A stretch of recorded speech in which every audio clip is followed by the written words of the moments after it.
Second ఏంటంటే మరి industry sector government ఎప్పుడు గొప్పగా చెప్పుకుంటూనే ఉంటుంది.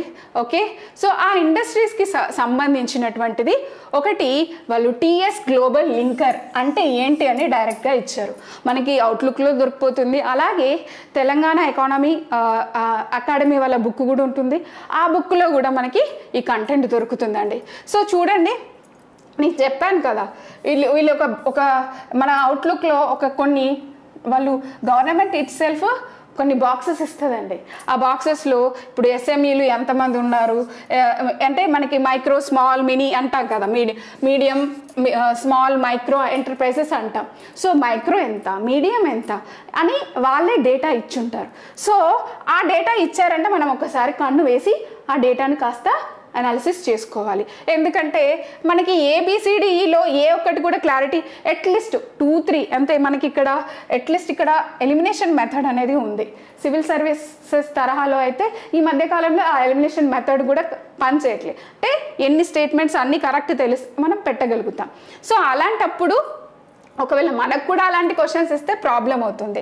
అలా కాకుండా సో మనం ఏం చేయాలి, అసలు ఈ గ్లోబల్ లింకర్ అంటే ఏంటి, సో మనకి ఇచ్చినటువంటి ఎకనామిక్ అవుట్లుక్ ప్లస్ మనకున్న అకాడమీ బుక్ ఇవి రెండు కలిపి చదివేసుకుంటే ఇవి మనకి ఆన్సర్ చేయగలుగుతామండి. సో బేసికల్గా ఈ ఎకనామిక్ అవుట్లుక్లో మనకి డేటా బాక్స్ ఇచ్చారు, ఆ బాక్స్లో వాళ్ళు ఎన్ఎస్ఎంఈలు అని కూడా మెన్షన్ చేశారు. అలాగే ఇది కరెంట్ అఫైర్స్, ఇది వీళ్ళు సిఏఐటి తోటి వాళ్ళు కొలాబరేట్ అయ్యారని కూడా చెప్పారు. ఇది కరెంట్ అఫైర్స్ అంటే ఇది ఎన్ని మిక్స్డ్ అయి ఉంది చెప్పండి. అదేమో స్టాటిక్ పోర్షన్, గ్లోబల్ లింకర్ అనేది అసలు ఏంటి అనేది స్టాటిక్, ఇది అవుట్లుక్ అండ్ ఇది కరెంట్ అఫైర్స్. సో ఇలా మిక్స్డ్గా ఇచ్చారు.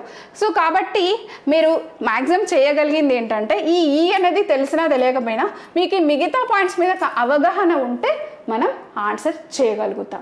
సో ఇలా అంటే ఇండస్ట్రీకి సంబంధించింది అంటే ఒకటి ఎంఎస్ఎంఈకి రిలేటెడ్ క్వశ్చన్ ఇచ్చారు. అలాగే గవర్నమెంట్ ఎప్పుడు ఇండస్ట్రీ రిలేటెడ్ పాలసీస్ని ఎక్కువగా గొప్పగా చెప్పుకుంటుంది. సో అలాంటి పాలసీస్లో ఇంకొక policy the social innovation policy, దీనికంటే ఒక థీమ్ పారా కూడా ఉంటుంది, కొలాబరేట్, ఇన్నోవేట్ అండ్ ట్రాన్స్ఫార్మ్ అని.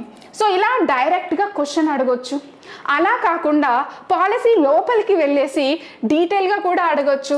For example Telangana electric vehicle and energy storage policy అనేది ఒకటి తీసుకొచ్చింది, అది 2020-2030 వరకు. దాంట్లో వాళ్ళు టాక్సేషన్ గురించి ఎగ్జంప్షన్ ఇచ్చారు. సో ఒక్కొక్క దానికి ఎంత అని ఇచ్చారు.